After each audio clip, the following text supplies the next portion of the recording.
अ गोजोन फुंबिलिनि गाहाम हामलायनायखौ जासिदों। लोगोसे दिनै दुलाराय बर' फरायसा आफादनि 10थि मिरु रोंग'सा सायख' आनजाद सेन्ट्रेल टेलेन्ट सार्च एग्जाम आरो लोगोसे क'क्राझार जिल्ला दुलाराय बर' फरायसा आफादनि 4थि जिल्ला रोंग'सा सायख' आनजाद बर' मिडियामनि थाखाय बेखौ खालामनाय जादों।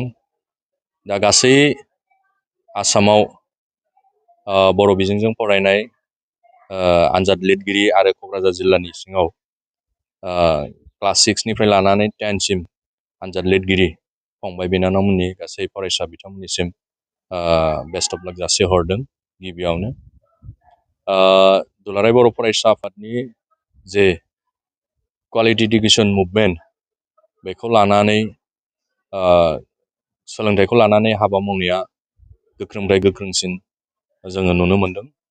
जोंनि बर' फरायसाफोरखौ क्वालिटि गोनां खालामनो थाखाय फारफ्रोम बिथिङाव आखा फाखा खालामनो थाखाय बर' हारिखौ गेरेमसा माहारि दानो थाखाय सोलोंथाइखौ सिगाङाव दोननानै हाबा मावबोदों। मानो होनबा सोलोंथाइया मोनसे हादोरनि बेकबन होननानै बुंदों, जायखौ सोलोंथाइ गैयाबा जोङो गासैबो बिथिङावहाय दावगानाया बा जौगानाया जोंनि थाखाय खोब साननो गोनां। दा दिनैनि मुगायावहाय सोलोंथाइ आरो साइन्सनि मुगाजों दिनै बयबो दावगादों आरो गाव गावखौ सासे सुबुं सम्पद हिसाबै दानानै लादों।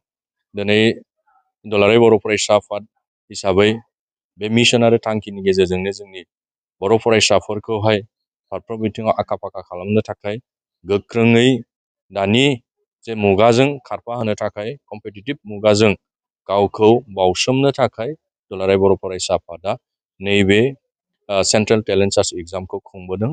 आरो बेबायदिनो जोंबो क'क्राझार जिल्ला दुलाराय बर' फरायसा आफाद हिसाबै उन्दैनिफ्रायनो आखा फाखा जाथों होननानै जोङो क्लास 6निफ्रायनो बे आनजादखौ होनाय जादों। दा दिनै क'क्राझार जिल्लानि सिङाव एलिमेन्टारि सेक्सनाव 5200निबो बारा फरायसाफ्रा बे आनजादखौ लिरदों आरो क्लास 9 आरो 10 सेन्ट्रेलनि टेलेन्ट सार्च बेखौ 2600निबो बारा फरायसाफ्रा बे आनजादखौ लिरदों।